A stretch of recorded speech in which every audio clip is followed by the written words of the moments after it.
نحن أولياؤكم في الحياة الدنيا والآخرة. إذن فهذه الاستعمالات ليست غلطا، لأنها فعلا موجهة لمجموعة، أي للمؤمن وملائكته. وهذا لا يصحح إعادة الضمير دائما بالجمع، لا، لأن عافاكم الله والسلام عليكم دعاء للمؤمن وللملائكة. وأما قولنا ذهبتم وقلتم ونحو ذلك فيكون غلطا، لأن الفرد قال ولم تقل الملائكة شيئا، والفرد ذهب ولم تذهب الملائكة، والفرد نام والملائكة لا تنام، والفرد أكل الطعام والملائكة لا تأكل الطعام. قلنا نمتوا وأكلتوا، ليست الملائكة قد فعلت، إذن يكون كذبا حبيبي. زين، الخطوة الأخرى التي لا تخلو من الأهمية ومن العيوب المستحكمة في داخل الحوزة وفي خارجها الجلسة الشريفة في المجلس، أو ما يسمى بصدر المجلس، فإنه يقصد من قبل الكثيرين حتى يكون فيه ضيق شديد على الجالسين، ومع ذلك يقولون للداخلين يسع، صلوا على محمد وآل محمد، في حين أنه يدل أيضا كسوابقه على الأنانية والتكبر وتركيز الذات المرجوح أخلاقيا والممقوت أمام الله سبحانه وتعالى. أليس رسول الله أسوة لنا؟ الآن اسمعنا شنو قال: من هو منكم محمد؟ سبحان الله، لو كان قاعد بالصدر كان سأل هالسؤال، احنا غفلة. أليس رسول الله صلى الله عليه وآله أسوة لنا؟ وكذلك قادتنا وسادتنا المعصومون. إذن فلنسمع الروايات عنهم وعن تواضعهم، فإن كانوا أسوة لنا إذن وجب علينا التواضع وترك العادات التي تركز التكبر والأنانية. ومن الواضح أنه كلما صعد الفرد في درجات الإيمان قل تكبره وزاد تواضعه، حتى يصل إلى درجة لا يرى لذاته أي أهمية وأي وجود، وإنما تحصل مثل هذه العادات نتيجة لنقاط الضعف التي يريد الفرد أن يغطيها ويسترها من نفسه، وهو يعلم أن ذاته الحقيقية ما هي وما فيها من قصور وتقصير، كما قال الله تعالى: بل الإنسان على نفسه بصيرة ولو ألقى معاذيره، يشيلك ويحطك كذا وكذا، وهو كاذب في كل ما قال. صلوا على محمد وآله.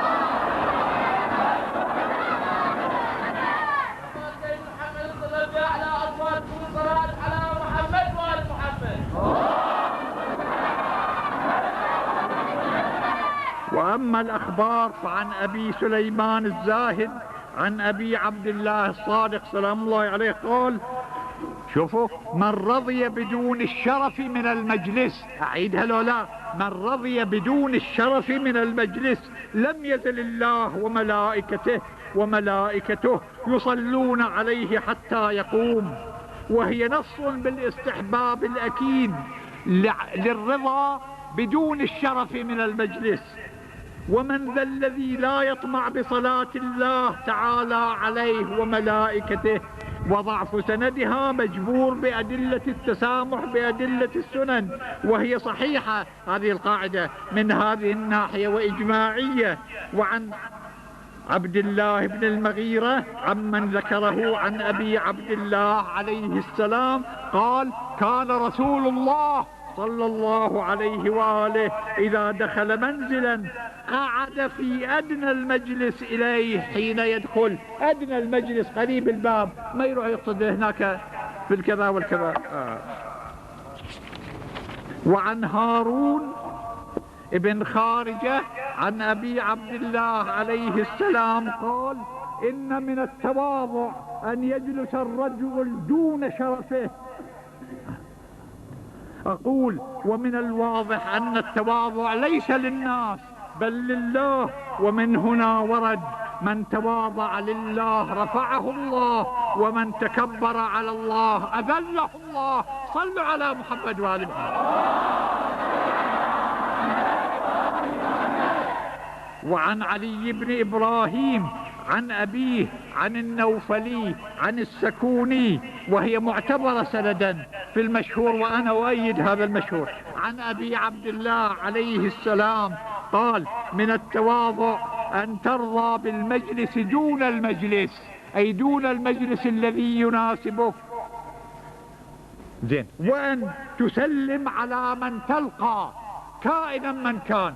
مو أنه أنا مثل ذاك اللي يقول ما ملتقى إشوار بي من دم الأرنب، لا، تواضع له وسلم عليه قربة للعزيز الحكيم.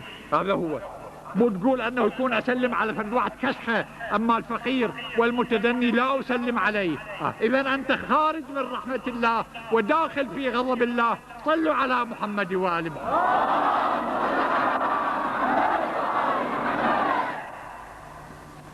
من التواضع أن ترضى بالمجلس دون المجلس، وأن تسلم على من تلقاه، وأن تترك المراء وإن كنت محقا. مو الأنانية أن تدافع عن نفسك وعن آرائك الذي ما معلوم هي صدق أو كذب، لا، تواضع لله واسكت. ولا تحب أن تحمد على التقوى. أنا صمت وأنا صليت صلاة الليل وأنا رحت زرت الحسين في ليلة الجمعة. اسكت، الله يدري لو ما يدري، طبعا يعلم. فإن كنت عندك أهمية لديه يقبلها منه، وأما أن تورط نفسك بالرياء فتعسى لك. صلوا على محمد وآل محمد.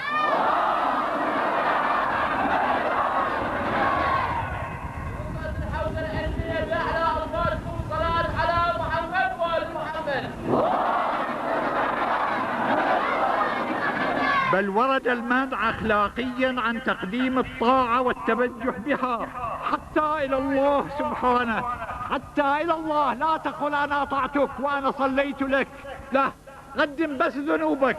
المعصوم يقول ليس لي عمل أستحق به الجنة، فكيف أنا وأمثالي من المتدنين الحقراء؟ اعتبروا يا أولي الأبصار، إلى متى أنتم غفلة وملوصين بالذنوب والدنيا الدنية والنفس الأمارة بالسوء؟ إلى متى؟ اشعر حبيبي. صلوا على محمد وآل محمد.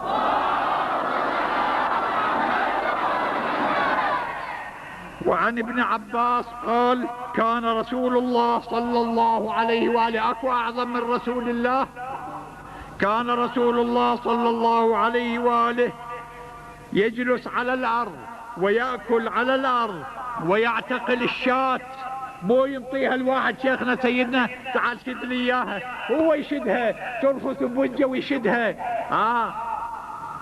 ويعتقل الشاة ويجيب دعوة المملوك، ويجيب دعوة المملوك إلى خبز الشعير، لا يحتشم من دعوة المملوك فضلا عمن هو أشرف منه. فهل في الحوزة وغير الحوزة شخص أشرف من رسول الله صلى الله عليه وآله؟ حتى المراجع، حتى سيد محمد الصدر. وهل في الحوزة شخص يقبل بمثل هذه الأمور التي كان يقوم بها رسول الله صلى الله عليه وآله؟ حتى المراجع، حتى سيد محمد الصدر. وأنا أقدم ذنوبي أمامكم الآن. هل واحد يقبل أن يجلس على الأرض ويأكل على الأرض ويعتقد الشاة ويجيب دعوة المملوك على خبز الشعير؟ فليكن الواحد منا كما ورد: حاسبوا أنفسكم قبل أن تحاسبوا، وعاتبوها قبل أن تعاتبوا، واعلموا أن أمامكم عقبا كؤودا ولا يمر فيها إلا الأفضل عند الله سبحانه وتعالى. بسم الله الرحمن الرحيم. قل هو الله أحد الله الصمد لم يلد ولم يولد ولم يكن له كفؤا أحد. صدق الله العلي العظيم.